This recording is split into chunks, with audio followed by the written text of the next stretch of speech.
जय भीम साथियों, मैं हूं त्रिवेंद्र पंकज और आप देख रहे हैं हमारा यूट्यूब चैनल सम्यक सार। साथियों, जैसा कि आप जानते हैं कि देश में लोकसभा चुनाव है। भाजपा को पटकनी देने के लिए उत्तर प्रदेश में सपा ने कांग्रेस से गठबंधन किया हुआ है, तो वहीं बसपा ने लोकसभा चुनाव में अकेले लड़ने का ऐलान किया है। तो ऐसे में कई सारे सवाल निकल कर आते हैं कि बहुजन समाज पार्टी की सुप्रीमो बहन कुमारी मायावती जी की तरफ से लोकसभा आम चुनाव को लेकर कोई आधिकारिक बयान क्यों नहीं आ रहा है। पार्टी की तरफ से प्रत्याशियों की घोषणा आखिर क्यों नहीं हो रही है। तो ऐसे में बसपा के वोटर और सपोर्टर बसपा की रणनीति को लेकर असमंजस में हैं। साथियों, यदि हम बसपा की रणनीति की बात करें तो बसपा इस बार भाजपा को सत्ता से हटाने के लिए एक खास रणनीति के तहत काम कर रही है।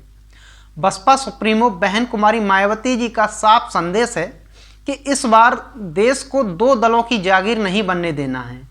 इसलिए बहन जी उस गठबंधन में शामिल नहीं हैं जिसमें कांग्रेस शामिल है। बहन जी का पूरा ध्यान तीसरे मोर्चे की तरफ है, जिसकी पहल बहन जी के नेतृत्व में सभी राज्यों के बसपा प्रदेश अध्यक्ष कर रहे हैं, जिसका ऐलान माननीय श्री काशीराम साहब के जन्म दिवस 15 मार्च को हो सकता है। खबर यह भी है कि बसपा ने इसी गठबंधन के तहत तेलंगाना में बीआरएस पार्टी से गठबंधन कर लिया है, जिसकी घोषणा बीआरएस प्रमुख केसीआर ने प्रेस कॉन्फ्रेंस कर की, जिससे तीसरे मोर्चे की संभावना को और अधिक बल मिलता है। उम्मीद यह भी जताई जा रही है कि मुस्लिम वोटरों को साधने के लिए बसपा असदुद्दीन ओवैसी की पार्टी ऑल इंडिया मजलिस से भी गठबंधन कर सकती है।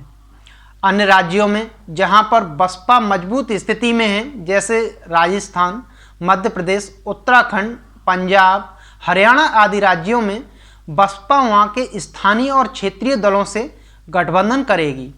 अब यह समझ लीजिए कि तीसरे मोर्चे की शुरुआत बहन कुमारी मायावती जी के नेतृत्व में शुरू हो चुकी है। 9 मार्च के आसपास या 15 मार्च तक कुछ ऐसा होगा कि हाथी सबको अपनी रणनीति से चौंकाता नजर आएगा। सभी दलों के सारे समीकरण फेल होते नजर आएंगे, अर्थात बसपा सभी दलों के समीकरण बिगाड़ने वाली है। बहन कुमारी मायावती जी का इस पे स्पष्ट संदेश है कि इस देश को किसी भी हालत में दो दलों की जागीर नहीं बनने देना है। जो बारी बारी से बहुजन समाज पर राज करे, उनका शोषण करे। इसी क्रम में तीसरे मोर्चे के निर्माण का कार्य बहन कुमारी मायावती जी के नेतृत्व में चल रहा है।